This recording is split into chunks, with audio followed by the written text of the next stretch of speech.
A pirâmide da aprendizagem de William Glasser, ela tem, de um lado aqui, o percentual de retenção, quanto uma pessoa absorve usando uma determinada modalidade de ensino.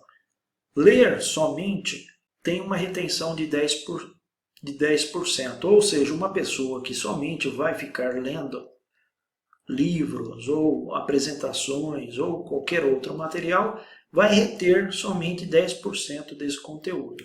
E a partir do momento que eu vou usando outros métodos, em especial discutir, fazer e ensinar, esse número de retenção, ou seja, o percentual de retenção, sobe exponencialmente.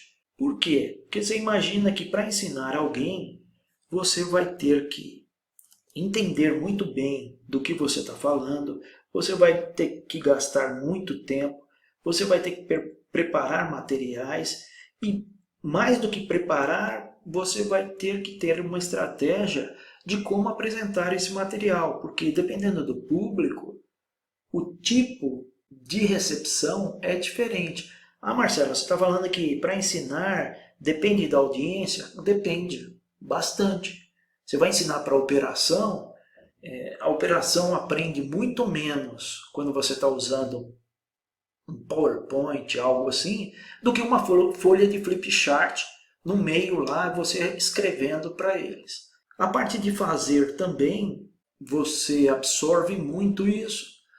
Quando você tem que colocar em prática um conceito ou usar uma ferramenta, você acaba gravando, isso fica muito mais latente na sua mente.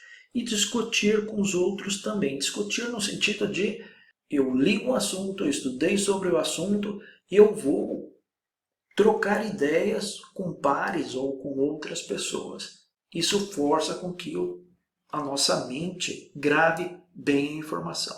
E só um comentário aqui, quando a gente fala do 80%, hoje, usando as tecnologias, nós temos aprendizado virtual também. O que é aprendizado virtual? Tem empresas que estão investindo muito em treinamentos, por exemplo, da manutenção, com aqueles óculos, e quem está usando o aparelho, né, os óculos aqui, vai enxergar uma realidade virtual e vai ter disponível para ele aqui o equipamento em si.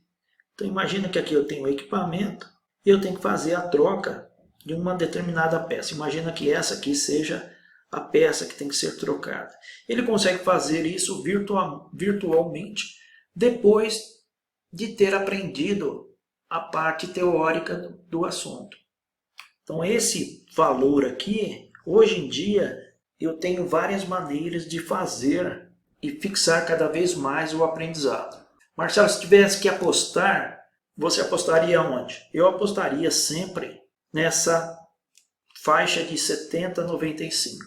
Essa faixa aqui é a que a gente deve focar mais. Marcelo, o que você está falando? Eu estou falando para você que está vendo o vídeo nosso que se você tiver que aprender alguma coisa ou tiver que fazer com que pessoas aprendam, foque nessa faixa de discutir, de fazer, de refazer um exercício, de fazer uma simulação e de ensinar também ou pedir para que alunos ensinem o que eles acabaram de aprender. Quando a gente fala de ensinar, é desafiador. Por quê? Porque uma pessoa que nunca teve essa experiência não sabe nem por onde começar. Mas depois que você começa, é como se fosse andar de bicicleta.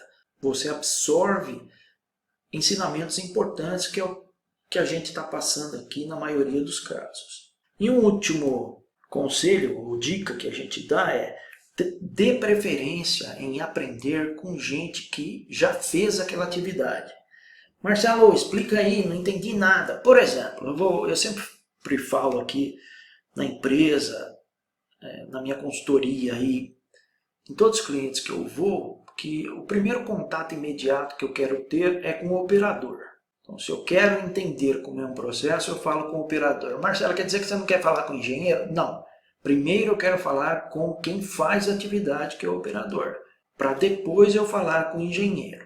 E esse é um sinal muito relevante que a gente está passando para vocês, porque quem faz aquela atividade, quer seja operar um equipamento, quer seja um conceito ou aplicação de uma ferramenta, ela tem muito mais a te agregar do que alguém que tenha só a parte teórica. Então, aprenda com quem tiver essa vivência prática no segmento que você estiver estudando. No mais, dê uma olhada no nosso material, tem link bem interessante para vocês. E qualquer dúvida, dê um alô para a gente. Um forte abraço.